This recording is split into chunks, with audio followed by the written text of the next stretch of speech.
Hey guys, today I'm going to talk about how I started making video games and basically tell the story of how I got to where I am today. When I was about 11 or 12, my mom was studying animation, so she had a lot of these programs on our home computer like Macromedia Director and Micromedia Flash and Lightwave and stuff like that. And I had a chance to play around with some of these when I was a kid. And though I did a bit of all of them, I kind of got into Flash the most because it was just the easiest to use out of everything, I think. I started making all these really crappy stick animations and like these wars between stick figures and just all this really stupid stuff. And I didn't think much of it at the time, but then my friends kind of told me about this website called Newgrounds, where people were submitting these crappy animations that they made in Flash. And this was really exciting because, hey, I could share these animations with people. And so I started posting my work there, and at first it was not received well. It was deleted off the site. People hated it. But, each thing I submitted got like 1,000 views or something like that before it got deleted, and I got a few comments, and people told me what they thought of my work. So that was pretty exciting, and it kind of encouraged me to make more and to get better. And I did. And by the time I was, let's check my notes here. Uh, yeah, I got my first front page on Newgrounds when I was 14 with an animation I did called Attack of the Black Mages 4.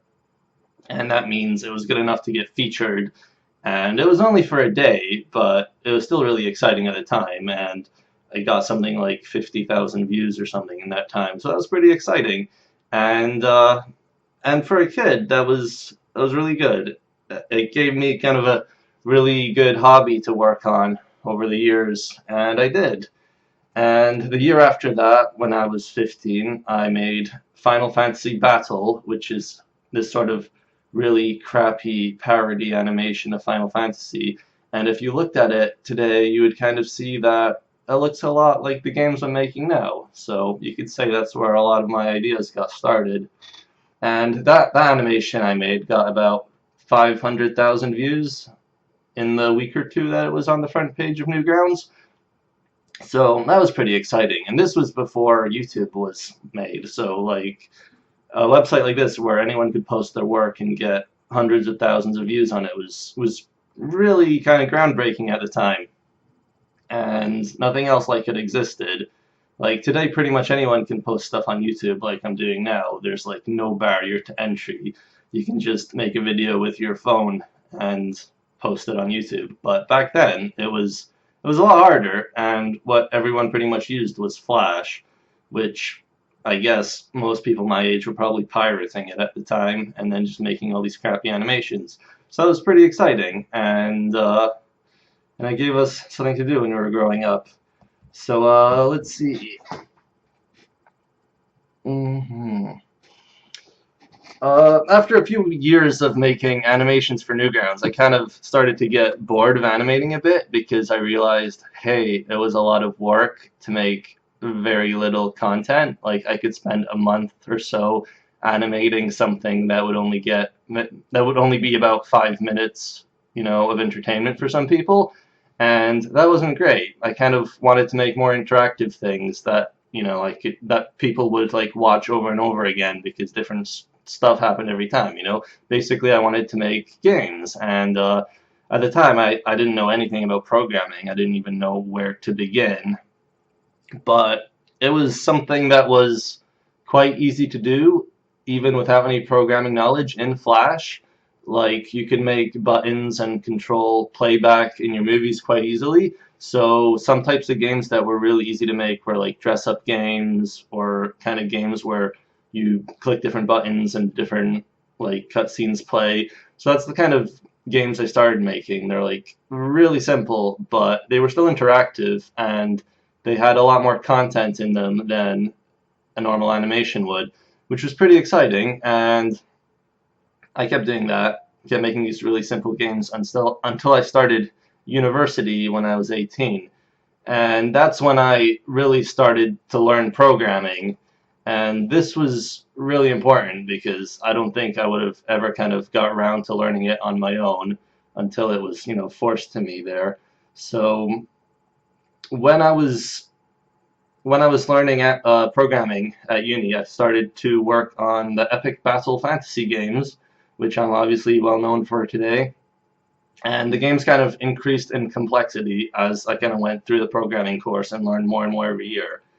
And this is when something really important happened, and that's Armor Games offered me a sponsorship after I made Epic Battle Fantasy 1. They wanted to sponsor the sequel, which meant they wanted to put their logo and links in the game in exchange for giving me a lot of money.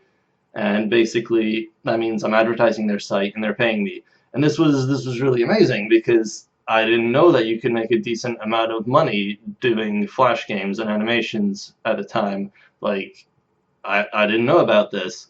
So that was pretty exciting. I thought, hey, maybe I won't end up working at a bank or something. Maybe I can actually get a job making games instead, which would be much better. And that was pretty exciting. So thanks, Armor Games, for that. That really changed things for me. But I didn't end up working with them for very long because my next game, Epic Battle Fantasy 3, was much bigger than all my previous games, and I had a hard time selling it to sponsors. None of them wanted to give me as much money as I wanted, so I took a gamble and I went with Kongregate because they offered a performance-based deal where they kind of pay you based on how much attention the game gets. And I figured, hey, it's a big game and no one wants to give me enough money for it, so maybe I'll just take a chance and go with this. And it worked really well, luckily enough. And I continued working with Kongregate for, well, I'm still kind of working with them today, though I'm not publishing as many Flash games now. And yeah, so while I was finishing off university, I was publishing games with Kongregate and making a lot of money through sponsorships and ads and stuff like that. And that was all really good. I actually considered dropping out of university because I was making so much money, and I kind of thought I could make even more if I wasn't spending my time in there. And, well, this is something I should probably mention. University and higher education is free in Scotland, where I live, so that's a big advantage. If it wasn't free, I probably would have dropped out, but I figured it would be safest to stay and finish it. So that's an interesting point I felt I should mention.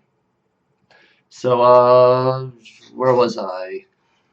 Yeah, the Flash game scene was really big when I was at uni. Epic Battle Fantasy 3, when it launched, it got about 1 million views in its first week, which was pretty crazy. And to this day, it has about 10 million plays just on Kongregate alone, and probably a lot more across the whole internet. So that was pretty exciting. And I don't feel like I missed that because I was at university, but I could have been more involved in that whole scene if I wasn't stuck there.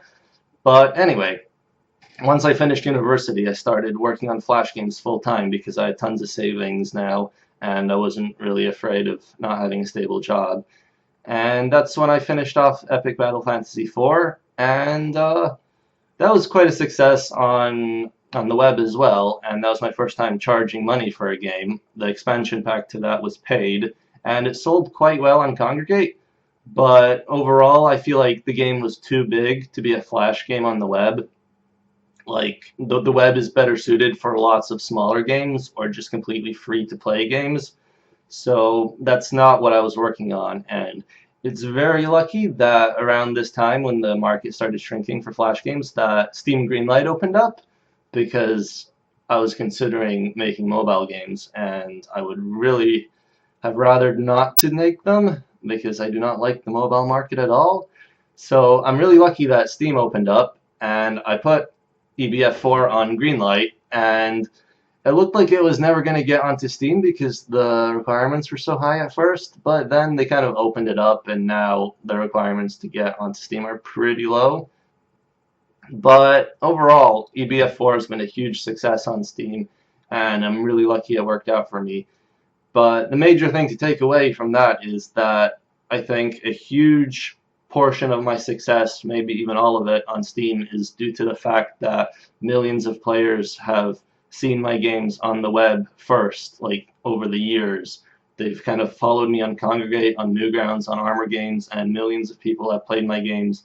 And now when they're all browsing Steam, and they'll see EBF4 and they'll kind of recognize the characters and the style, and they'll be like, hey, I used to play those games. I kind of wonder what they're about now, and they'll get back into them. So I think that was a really good experience for me, and it all worked out really well. Blah blah blah. It all worked out really well in the end.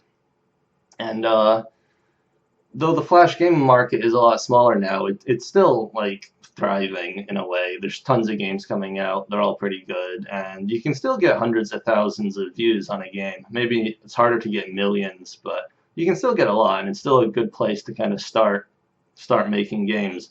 You probably won't make as much money as you used to a few years ago, but if you're just practicing, it's a great place to kind of get publicity and feedback. So yeah, Flash is pretty cool, and I'm still using it today, by the way. I'm 26 now, so that's been 14 years of working in Flash, and it's went pretty well for me. And that's it for this video, I guess.